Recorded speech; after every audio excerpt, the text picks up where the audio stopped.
Welcome to Redtastic. Story 1. My 33 males wives, 26 females brother, let's call him Steve, 22 male, is addicted to porn. Things have gotten so bad that he has to go to therapy. Again. I say again because, by my wife's estimate, this is the third or fourth time he's gone for the same problem. Now, a little bit about my situation. I busted my ankle up pretty bad. My insurance is pretty crummy, so I'll have to cover the majority of the cost on my own. I've been saving up for ankle surgery, but all of that went down the drain 2 years ago, thanks to my dear brother-in-law. My wife's friends were hosting a baby shower back then, and my wife's family was invited. My family lives out of state. So father-in-law, mother-in-law, and Steve came to the shower where I thought things would go smoothly. I remember letting my brother-in-law use my laptop in my home office. I don't remember what he said he was gonna do. All I knew was that I gave him the green light. Boy, was that stupid. It was also stupid of me to leave my important banking details in a notepad on my laptop. While he was using my laptop, he apparently spent a hefty sum of money using my card details on an OnlyFans model.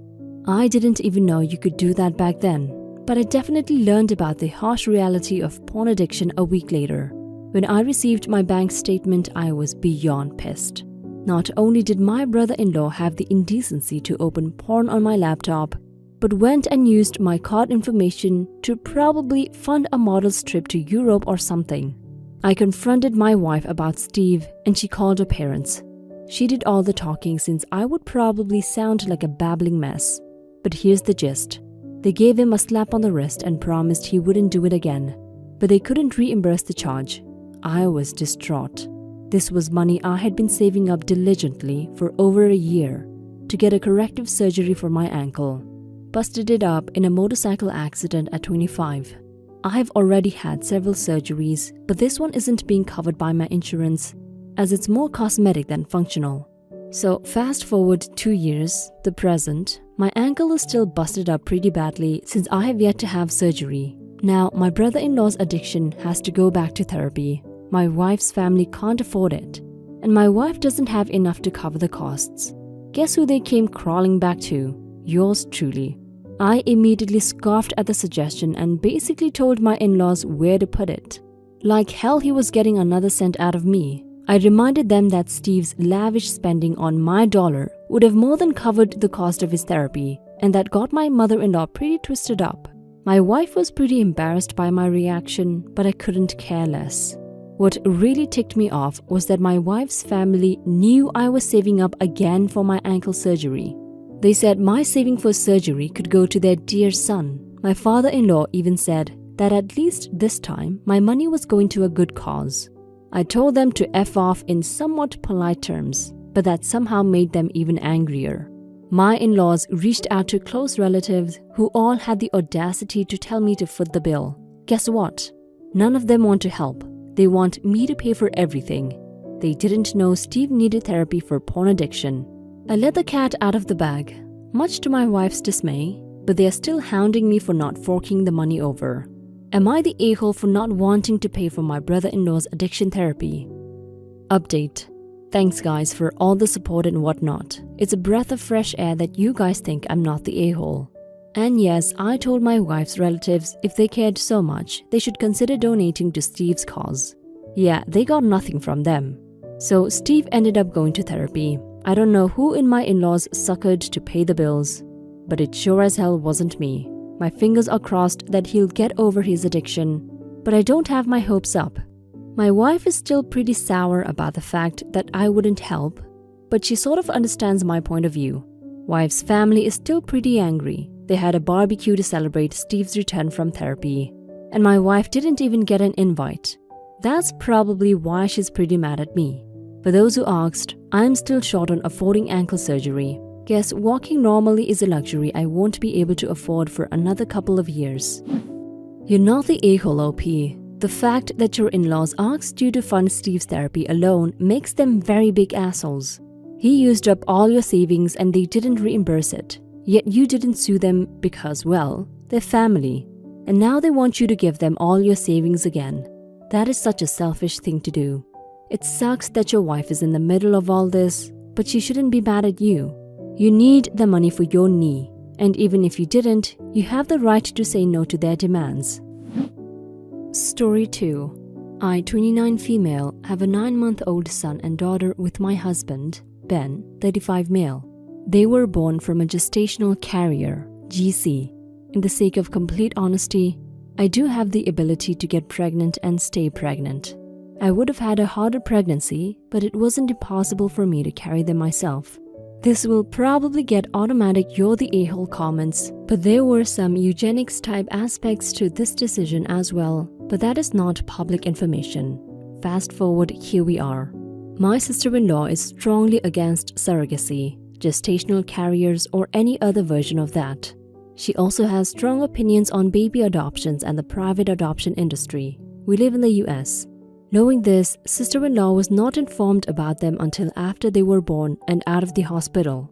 However, since they have been born, it has been nothing but subtle, and not so subtle, comments and insults thrown my way. Some include, I was selfish for having a GC when I could have carried them myself, especially for all the real infertile women out there who don't have babies.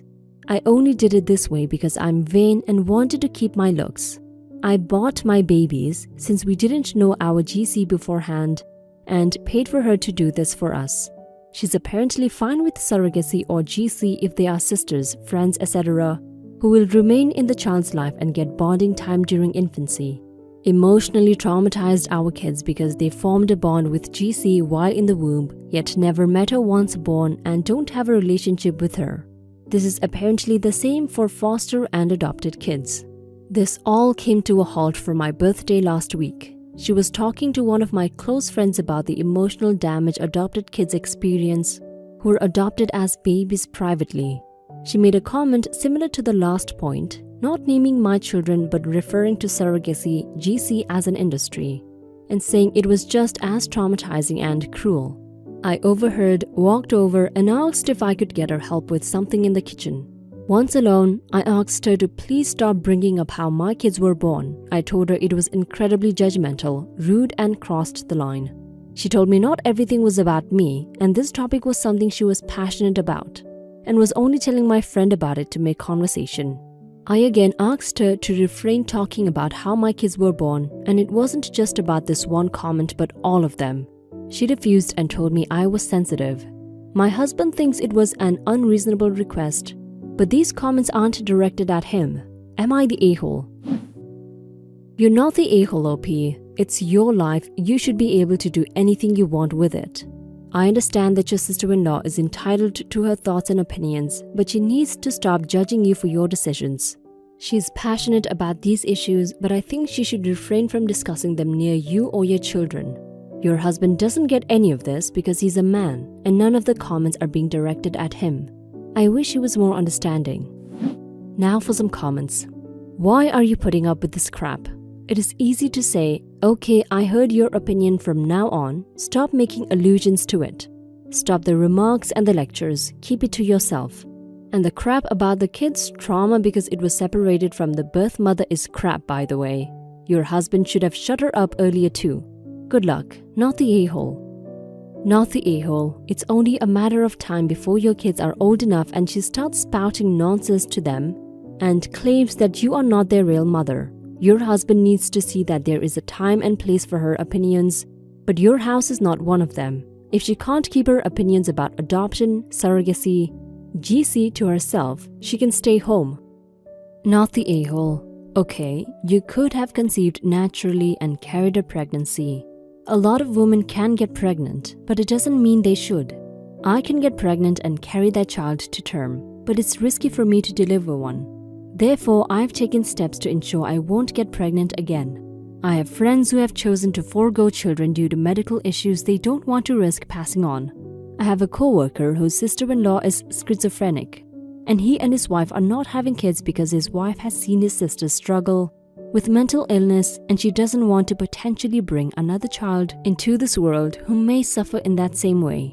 Your sister-in-law can have her opinions, but she needs to shut up about them around you and your children.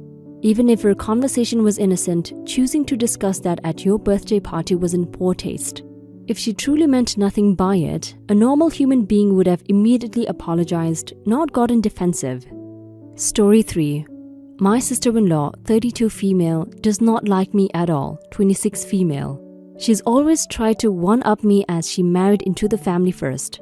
Our husbands are brothers, and she resents that I had a kid before her. I got pregnant at 21 when my husband and I were then dating, and our darling girl Lily, fake name, was born in 2016. She's now 4. Some background. My husband and I already had a name picked out for Lily. However, my mom died suddenly early on in my pregnancy. Lily was her middle name, so we named our daughter that, and used her original name of Sophie, fake name, as a middle name. Hence, she's now Lily Sophie. Well, sister-in-law is pregnant and she's having a girl and said that the only name she liked was Lily. She said absolutely no other name will do, and she even came up to me and asked if I could start calling my Lily by her middle name of Sophie, so the only Lily in the family is her kid.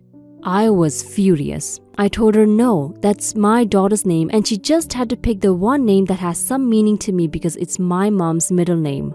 I know she's doing this just to spite me. She keeps harassing me and I told her to leave me the F alone and she can pick any other name in the world that didn't belong to my dead mom, who has no meaning to her. I heard her and my brother-in-law have reluctantly picked another name, but she's calling me an a-hole for ruining her perfect name. This woman is so effing ridiculous and everyone is expecting me to apologize for upsetting a pregnant woman. Edit. I never meant to come across saying she couldn't have the name. If she approached me saying she liked the name Lily, that would have been cool. What's annoying is that she knows how traumatic my mom's death was and is expecting me to just call my kid by her middle name. Now for some comments. She has some serious jealousy issues. It's not even like your daughter was just born and you just named her. Your daughter is 4. She has a lot of balls. She does these things to piss you off. There are plenty of names in the world that she can pick that aren't your daughter's and mother's names. She needs to get over it. I would refuse to have any contact with her. Not the a-hole, of course. I come from a family where all children born in a set, twins, triplets, etc., have a name that they are called, either as a first name or middle name. Do you have any idea how confusing it is at a party when someone calls out a name from across the room and 4 people look up to see who it's for? Anyway, even if she wanted to use that name, the children would be just fine.